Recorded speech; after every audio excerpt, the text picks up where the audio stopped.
Hi everyone, and thank you for joining us today. My name is Tina and I'm the Capability Building Coordinator for Connecting Up and TechSoup New Zealand. Connecting Up is a part of the Info Exchange Group. Info Exchange is a not-for-profit social enterprise that has delivered technology for social justice for over 25 years. With over 100 staff across Australia and New Zealand, we tackle the biggest social challenges through the smart and creative use of technology. I'd like to welcome you all to the webinar. Every successful website project begins with a discovery phase, which will be presented by James Hornitsky from Leafcutter. We'll start with a little bit of housekeeping. All lines are muted, so if you have any technical issues, please type it into the questions box on your webinar panel and I'll be able to assist you through there.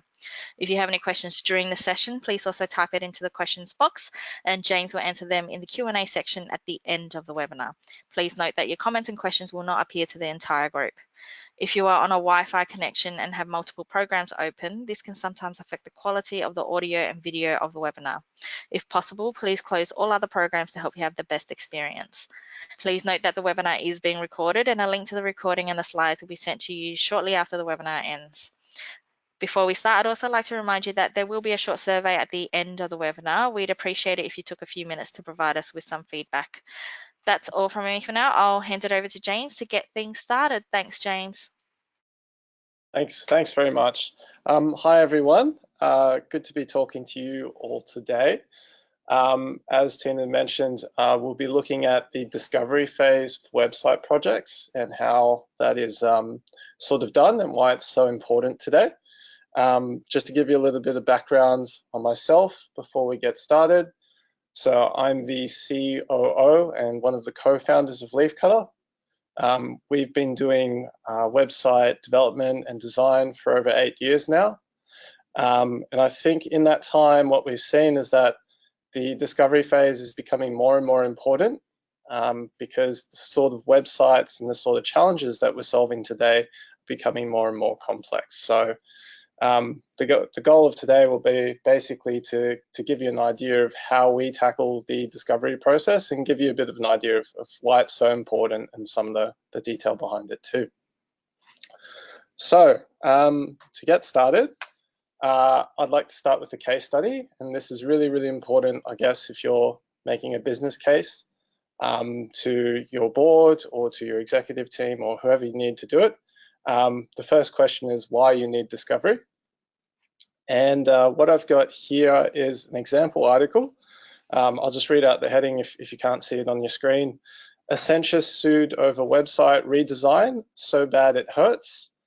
Car hire biz demands 32 million plus for defective cyber revamp. So this story is a story that appeared, I think, earlier this year. It's a case study, I think, of what not to do in terms of redesigning a website. And if you actually read some of that text on the right, there's a lot of allegations about Accenture not doing this or not doing that. To me, this is the perfect case study of a situation where the discovery was not done properly up front. The client signed the contract, not understanding what needed to happen and what really needed to be built. And they've ended up in a very expensive situation where no one is very, very happy. So aside from the pun in the tagline, I think it's a pretty dire warning of what can happen if you don't get it right. And I think this is the sort of thing, I mean, not that it's going to happen probably to your organization at this kind of scale, but this is the sort of thing you've got to be really careful and want to watch out about. So, like I said, there's really two things I want to cover today. The first is, what does the discovery process look like and how does it fit into the actual overall sort of website design and build process? And then the second part is how to get started. So looking at some of the different steps of the process and drilling into a little bit more detail so that if you wanted to do a bit more of the groundwork or prepare yourself a little bit more, you've got some of the sort of pointers and guides ready for you and the rest of your team. So looking at the first part, let's talk about the discovery process. So some quick revision first. The standard website project process looks something like this. So it looks like generally planning. So you'll meet your team will meet sort of the website developers project team, the technical team, design team, that sort of thing, and agree on the requirements for the project. Once those are signed off, it will go into UX. So you'll do a UX workshop, user flows, sitemap, and wireframes. Once that's signed off, you'll go into the design phase, and that'll be, basically putting the flesh on the bones. After that, you'll go into the build phase, which will be content migration, integration, building out the templates, that sort of thing. You'll go to testing, which is obviously some technical testing and some QA. And then you'll look at deployment, where basically all that work that you've done goes live. Everyone gets really, really excited. And then you do some post-project work after that. Now, this is a fairly standard website project process, and I imagine that probably most people on this call have been through this in some way, shape, or form. I guess the real issue is what happens if you aren't sure what to do. So once you start that process, it's generally a fairly linear process, and probably in most cases, you've probably agreed a fixed scope with whoever your website developer or designer is. And if you've done that, basically whatever you've talked about in the contract and the sales sort of stage is going to sort of be what you get at the end. And if there's things that you don't understand, or you've got stakeholders that are misaligned, or the web agency doesn't actually really understand what they're doing at the start, you end up in this situation. And in the worst case, you end up in the hurt situation. So really, discovery is there to make sure that you don't get into that problem. And once you've started the project, you've actually got a really solid idea of where to go. So I think the most important thing for you to figure out, am I sort of ready to do the website project? There's a few key questions you need to be able to ask yourself and answer. So the first here is, do you have really clear goals and ROI targets? Now, I mean, there's lots of different management consultancies and all sorts of different techniques like OKRs and all sorts of things. I think the main thing that you need to be able to do here is be able to explain to another team member who may not be 100% across things what you're trying to achieve and what the ROI, like hard ROI in terms of numbers that you're expecting back are. If you don't have a good idea around this, I think you probably need to do a little bit of work. It should be very close to the goals and the ROI targets of your organization. So it should be relatively easy to get this information, but you need to be really confident in being able to answer that and explain that. And I think the other thing is not just maybe from your division's perspective or just from a digital perspective, but you need to understand that from the rest of the other stakeholders' perspectives. Because it's a website is everyone's kind of property, right? The next point there is making sure that you understand who your users are and what they want. So you may have done some UX work, or you may have done some research in the past to sort of understand who your users are and some idea of their user journeys and what they want. Definitely, you don't have to have everything worked out, but you should have a pretty good idea before you start a website process. Otherwise, you're going to go down the path of actually designing and building the website, and it's not going to meet the needs of obviously who you're trying to get on board. The next point there is, do you understand what your competitor's doing online and your unique selling proposition or USP? So this is really, really important in that you obviously need to be able to put together a strong brief. You need to survey how you're going to be different from your competitors. And if you haven't done that, you can sort of do that in requirements, but it's going to make things a little bit more difficult and you're going to have to spend more time there. So it's definitely good to have a strong idea of what the competition looks like and where you sit in the market. One of the key things that is in the next point is understanding the strengths and weaknesses of your content, and if you're planning to do new content. I would say out of all the projects that we've done, probably the primary reason that projects are late is because content is not ready, or people are not ready to write content, or imagery or video, etc. So with this sort of question, you should have a good idea of what you want to do with the website in terms of, does it meet your brand guidelines? Do you need to rewrite the copy? Do you need to get more images or more videos? Because if you're going for something similar to your old website, you probably don't need to rewrite too much and you're just tidying up a few things.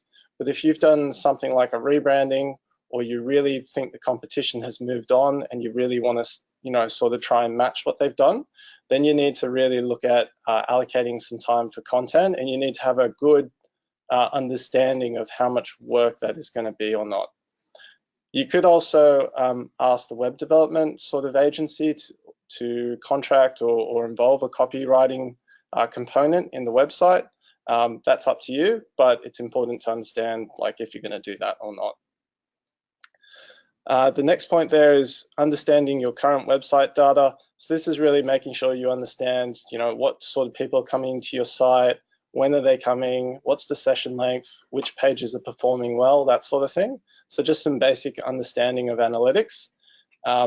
If you haven't looked at analytics for a while, you probably should be doing that anyway on a regular basis. But it's really, really important for informing what you're going to do in your website redesign. And it should help you set some priorities in terms of adding features. The last 2 points are your systems already integrated and well understood? So that's, I think, relatively straightforward. If you're going to build a new website that's going to be the hub of everything, you need to make sure you understand what you're connecting to. That's pretty straightforward. And then, is everyone aligned internally? This is probably the most difficult, I think, of all the questions. It's not possible to ever get 100% alignment from what I've seen, but you should be able to get to the point where you can get 80% alignment in terms of what are the priority features of the website and what are some of the key goals that you're trying to achieve. And it's really, really important to have this alignment, because if you go into the project without it, then you end up with a lot of competing views that basically stretch out the project timeline, will frustrate the project manager, and will frustrate the web agency building the project. So you really want to make sure you've got pretty strong alignment internally. I think that's the final point here. So with all those questions I've just said, if the answer to any of the above of those questions is no, you need to do some discovery work. Whether it's with an external consultant or you've got someone internally who can sort of do some of that, you need to make sure it gets done, because these things really affect the timeline, in some cases the budget, and definitely the outcome of the website project. Now, one point in terms of where discovery comes in, discovery, in our opinion, should be done before like I said, should be done before the project starts, and really it should be done probably before it goes to RFP or tender, depending on the size of the project. You really want to make sure that it's done up front so you know where you're at. So there are no surprises, so that when you're getting quotes from an agency or a partner, it's very clear what's in scope and you're comparing apples with apples. So it's really, really important to do discovery early. Now, in terms of the actual discovery process itself, there's 5 sort of, I guess, key stages or components. Probably components is a better word that I would say. The first is the discovery workshop, which is basically meeting with the stakeholders, understanding the sort of key requirements from everybody, and basically getting some initial alignment. Because if you don't have alignment at the start of the discovery process, it's still going to make the process really hard, and it's important to identify how much work is actually in there or not. The next point is research and content and accessibility.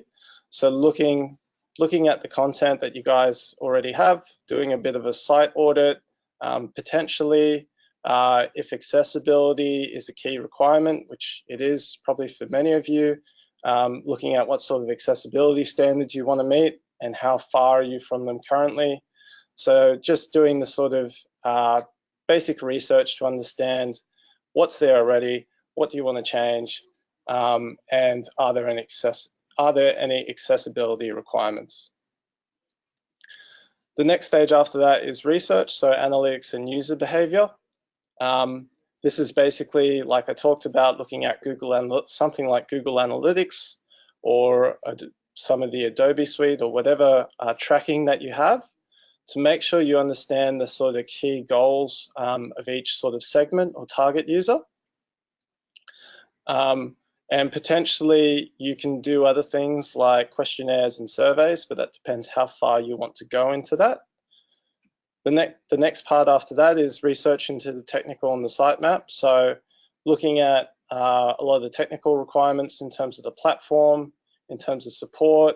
I mentioned the point about integrations earlier, making sure that the integrations are well understood, well documented, and basically anything else that can come up from a technical perspective, that there's at least a finger on the pulse there and there's an idea of how that's going to be solved. As well as then looking at the sitemap. So the sitemap's really important because you need the sitemap to sort of determine how much work is required in the project, how many pages are involved, how many templates. So looking at the sitemap is pretty important.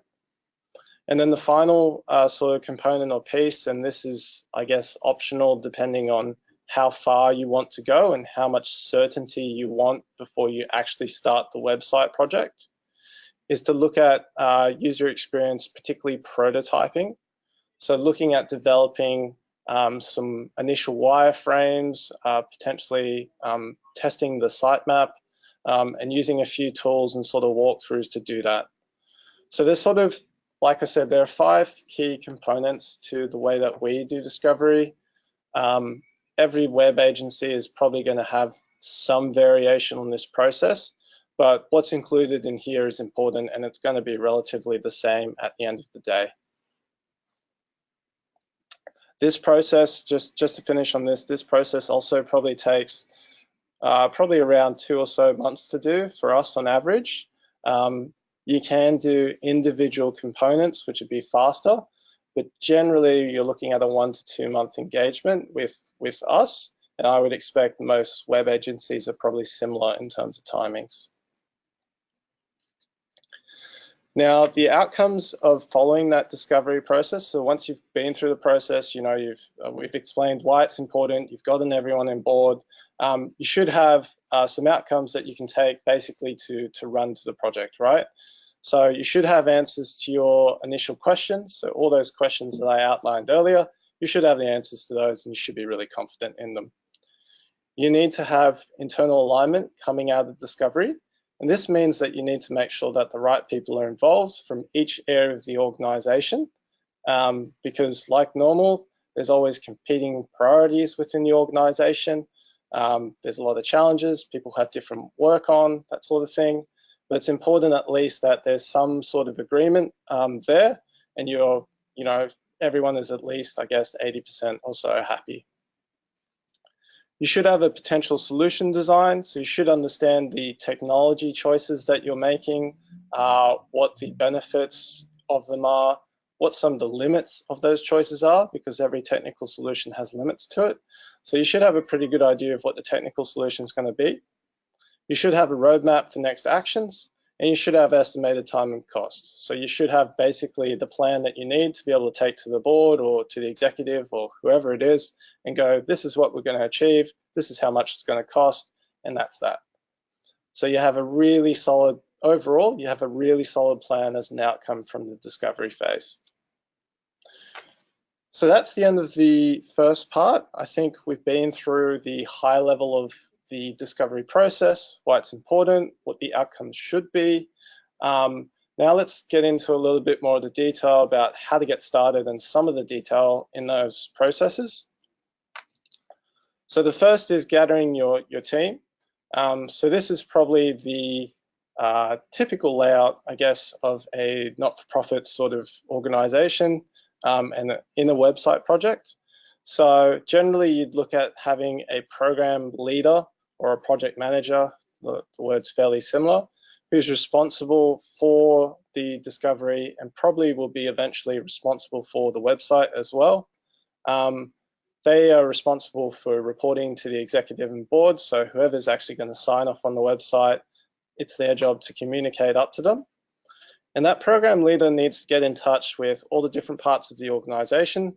So in a typical organization, that would be fundraising, marketing and comms, service delivery, and operations, and making sure that there's a representative from each area, or in a smaller organization, might be one representative across a couple of areas, but making sure there's one representative from each area at least that's going to be able to give input and provide reviews and comments and that sort of thing. This is really, really important to make sure that you have a cross-organizational team. If you don't have that team, that means when you go to the actual build, someone is more than likely to be a bit unhappy about what's being developed. And again, that causes delays in time and budget. So the next stage is, once you've got your team together, you need to define your key goals. If you've done this as an organization and you have a well-aligned executive team, this should be relatively easy. Obviously, the website goals will be slightly different to the overall organizational goals, and there needs to be some balance between the different sort of areas. So if marketing, this is a very common problem. If fundraising wants to drive more donation, but service delivery is a key focus of the organization, you've really got to find the right balance between those competing goals. And that can only be done based on who you guys are and where you're at. But you're going to have to make those kind of compromises on the different sort of goals. But as long as you guys, again, have a strong understanding of what your goals are, you can get them on the board, you can show the ROI targets for each goal, you can then go through and prioritize them together within the context of what's important for the organization and what is achievable within the website. Now, at this point, you probably want to write your brief. So this is more a brief for discovery. You probably don't have the right detail level to be able to go to write the full website brief unless it's a small website. So this is more about writing the brief for discovery. So if you've done those sort of previous two steps, you should be able to articulate what are your key goals, what are you trying to achieve, what are the challenges that you're trying to solve, which are obviously linked to the goals, how much have we got already, so how many of these goals and how much of that functionality have we actually delivered on already, and really what is the gap, and are there any known constraints? So you guys might have time, cost, technology constraints that you already know. Obviously, you want to outline those at the start of the discovery process if you can, because it will set the constraints in terms of what you're looking at and where you're going. And you have this, if you can do those four things, you have a solid brief that you can take to a partner or an expert and get them to help you with that sort of discovery piece. And that's really the next step. So finding an expert. If you're an organization that already has a digital center of competency, you can probably ask them to assist, and you should probably expect them to run this process. But for a lot of organizations that don't have that capability or don't have a strong capability yet, it does make sense to get in an expert. And that expert can be either an independent consultant, or you might decide that you want to do it straight away with an agency like ours. There's benefits with each approach. With an independent consultant, if you know them and they've worked with you for a while, or they've had a good recommendation, they can be really strong at setting a strong sort of direction from the start. They can probably be on the ground and spend a lot of time talking to each of your stakeholders. So that's entirely a good option. However, there is a benefit to getting a web agency involved, because potentially if you do all the work in the discovery phase, that really sets you up for the project, and that doesn't have to be explained again to someone else. So there are benefits in terms of who you get to do your discovery and how that's done. And that just needs to be, I guess, an internal decision that's managed appropriately. Once you've done sort of got your expert on board, generally you want to get all your documentation together. So If you're a large organization and you've got research reports and you've got brand guidelines and you've got user surveys and market research, all of that is really, really useful for a website discovery project, and particularly useful for an external consultant coming in, because realistically, they don't have the same understanding that you guys have of the organization, but at the same time, they also have a different view, and they've got experience from others as well that they can bring in. So the more documentation you can throw at them and get them to read, it just makes it easier to get across things, makes it easy to make some initial kind of hypotheses, or at least ask some important questions, and can really set that process up really well. Once you've read the documentation, then you go into discovery workshop. So this is sort of the detail behind the process that I outlined earlier. So in the discovery workshop, there's sort of 4 key sort of exercises. And again, this varies depending on who's doing the work, but generally sort of the 4 key sort of areas to cover in the discovery workshop. The first is the organization strategy and goals review. So aligning everyone on the goals from the brief, making sure everyone's happy and is really, on the same page. Talking about the challenges and opportunities with the website. And generally, you're probably going to have an existing website. So it's a good chance to actually reflect on what's working really well on your current website, what is not working well on your website. Potentially, if you've got some competitors that you guys really like, what's working well on their websites and what do you want to have more of from them. So a good chance to sort of set the scene with the challenges and opportunities there. We then look at user personas, so making sure that we understand each type of user really, really well. So who are they? What are their needs? Where are they coming from? What can we do to get them on site, and how can we make sure that their experience is great and potentially they come back for more information or more engagement later. So really, I guess if you've done some user journey work, that's sort of the basis for that. And then sitemap card sorting, so looking at the initial ideas for the sitemap, sort of laying out, I guess, the different sections of the website and potentially moving them around to see if there's a way that they make sense. And this is primarily done in a situation where you want to change the website quite a bit and you want to really push it in a new direction.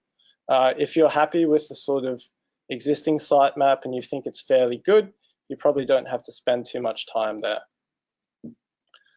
So after the discovery workshop, again, it goes into research, so content and accessibility. There's sort of 3 key things that we do here generally. There's a content audit, which is basically to go through all of the existing website, like every single page, every linked system in detail, and actually make sure we understand what's there and give our sort of professional opinion on how good it is. Looking at the accessibility review, which I explained was making sure that we understand, depending on the accessibility rating that you're trying to aim for, is your brand's sort of, are your brand colors accessible? Are the current parts of the website, do they have, alt tags and captions, and do they meet sort of WCAG guidelines? So there's quite a bit of work required in terms of the accessibility review. And then the last point here is website benchmarking. So this is really looking at your website in relation to competitors. Definitely there are going to be some competitors or some other sites out there that you like, and it's just being able to reference them and potentially do some sort of scoring as well. So there are techniques that we have where you can do, I guess, scoring or rating on different areas of the website, potentially, let's say the donation flow. When you want to compare features of your website to the other website, you might write a checklist and go, okay, your website has these 10 features, the other website has these 16 features, and you might compare them that way. So there's a bit of work that can be done there to make sure you understand where you sit within the competitive landscape. The next step is research, analytics, and user behavior. So I've talked about the analytics review a few times. There's no hard and fast rule in terms of what to look at for analytics. I think the key sort of metrics to start with are always the number of website visitors, the conversion rate, and the overall online revenue, particularly from a fundraising perspective. That's really, really important. What else is really important is then drilling down into those and looking at secondary dimensions that allow you to analyze why those numbers are what they are, or if there are particular spikes in the traffic and what's sort of driving those. One thing that can be really useful to look at with those sort of spikes and with those sort of traffic numbers is also looking at the sources and I guess referrers of that traffic, because that can help you understand which of the channels are really driving the traffic to your website, and are there particular channels or particular content on those channels that are really, really giving that extra sort of, I guess, hit or benefit to your organization. Another part of user behavior research that we do as part of the process is looking at user interviews and questionnaires. So generally, if we have a pretty good idea of the personas, we can probably send out just the questionnaires. So the questionnaires in terms of looking at what people like with the current website, what they think about certain features or functions, and sort of Likert-based sort of scales and ratings. But if you're in a situation where you sort of have an idea of what who your users are, but haven't really talked to them in depth or observed them sort of using the website, that's where we might do actually in-person user interviews or do them over the wire, sort of on a screen share or something like that. And those user interviews are really useful because there's a lot of things that people will say in a questionnaire or will say in research, but actually when you have the opportunity to talk to them, that will allow you to sort of unpack those behaviors or assumptions a little bit more. And potentially, if as part of those user interviews, you do more of a practical, I guess, component, and you actually watch them do things, then there's things you can glean from those observations that you wouldn't otherwise get in their responses. Probably the last point that links a little bit with that is the user recordings. So if you haven't looked at software like Hotjar before, these are tools that you can use to actually track what people are clicking on and what they're actually doing in a website. Now, it's a little bit scary because you can actually essentially follow someone all the way through their website journey, but these sort of insights are absolutely invaluable, and they really are there to help you validate your hypotheses and what's sort of there in the analytics data or even in the user interviews, because you can see from the recordings what people are actually doing and if they're doing what you expect them to based on the data. So that those tools are really, really invaluable, and particularly with like complex features like booking plugins or contact forms or anything like that, they're really, really useful because you can see the intricacies of such a complex component. You can actually see how they work in practice. So that's definitely a big tip from us. That's one of the things we really like doing.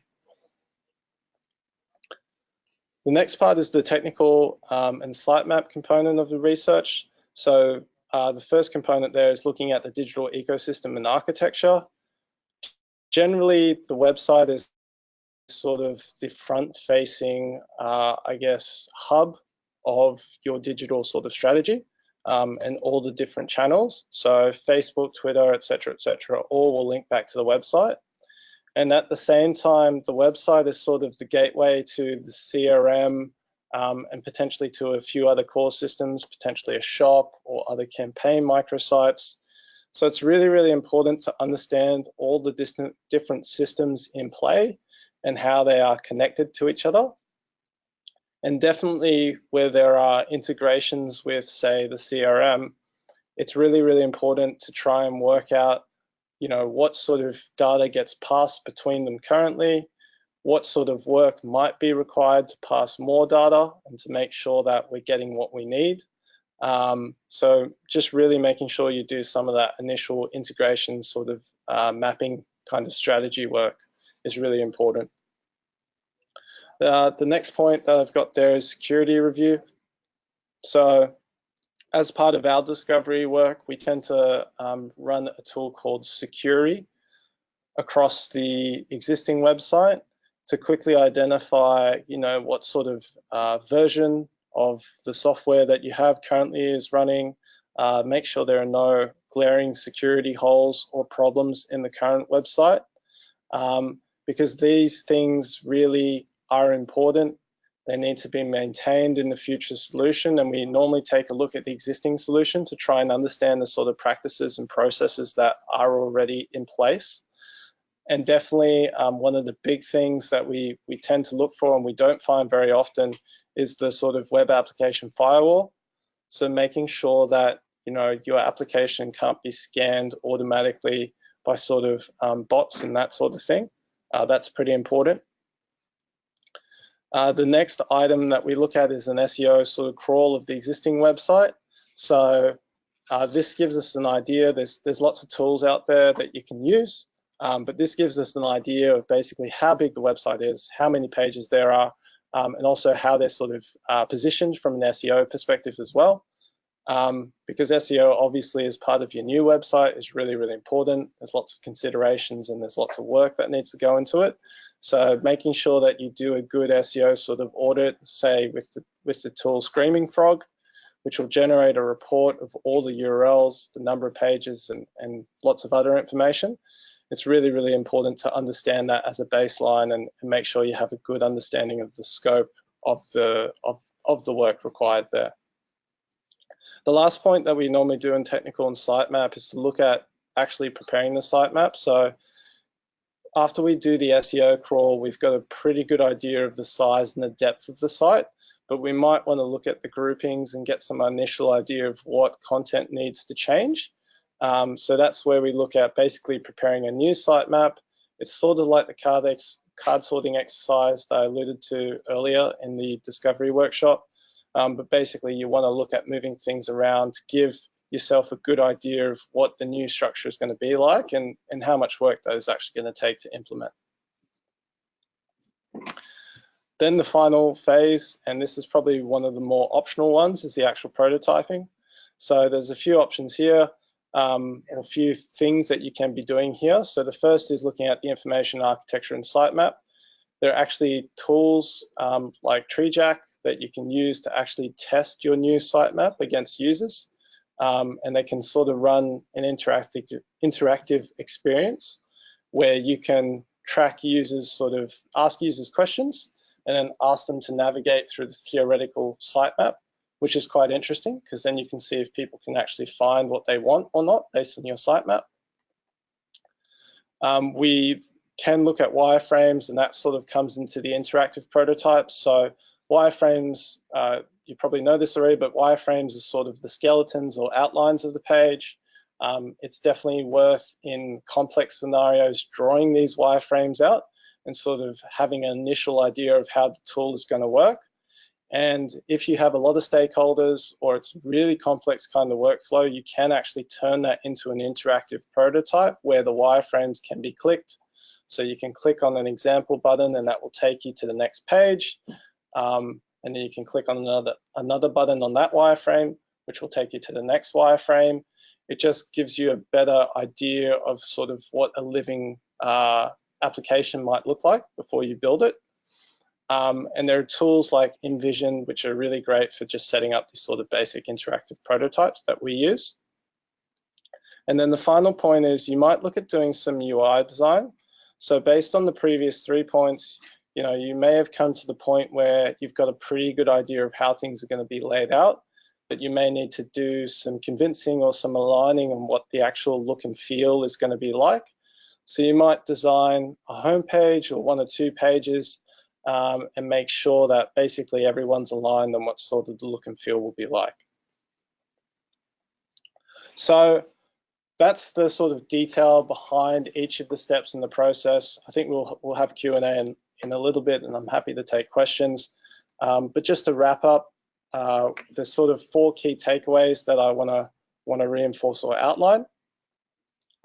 The first is that discovery saves time and cost later. You do this up front because once you get into the website project, you're not going to have the time really to go back and reconvince all the stakeholders that this is a good idea or align on a new feature or what have you, because once you've entered, particularly build, everything becomes more expensive and you have to redo all the previous steps to get to where you should have got in the first place. So make sure you do discovery up front and you do it properly.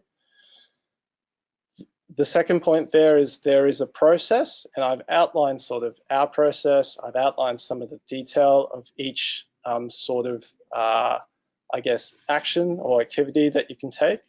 But you have to make it work for you. Sometimes if you've done, say, a fair bit of your user research offline, so you might have done a lot of market research, but you haven't really done it online, that can influence the way that you run the process. You might do a couple of the key activities a certain way, you might exclude others, and it also depends on the availability and also the structure of your organization. So there is a process. I've outlined it here. I think it's a good process to follow, and it's worked really well for us, but you do have to make it work for you based on your circumstances. The third point there is involve everyone from the start. So this is really, really important. And again, I can't stress this enough. If you don't have everyone aligned at the start, if they don't participate in discovery, chances are when you go to build, someone's going to say, oh, I didn't agree to that, or that's not the way I thought it would work, or something along those lines, and you're going to run into the same time, cost, budget sort of problems later. So definitely involve everyone in the process. Now, there probably does need to be some accountability or some delegation to a program leader to make certain decisions, because there are going to be sticky situations where, again, for instance, fundraising has a particular goal, service delivery has another goal, and they may sort of conflict with each other, and you need a method of resolving that. But it's much better to do it early than wait for it to become a problem later. And I think the last point that runs along that sort of vein is have an open mind, because this is supposed to be a fun process. You're actually developing a new website that is going to be the heart of your organization. It's very, very exciting. There are other people involved that are going to have different opinions, but there's a lot of potential there, and there's a chance to achieve a really great outcome. So have an open mind and really participate in the process, I guess, with a positive kind of spirit. So to wrap up, those are the 4 key takeaways of the discovery process. I think I'd like to open it up to any questions now. Just before I hand over to that, we'll answer any questions I assume that we have time to answer now. But if you have any more, there is an email address there that you can send us an email. And I think we have a discovery checklist that we've prepared as well, so we can send you that as well along with these slides.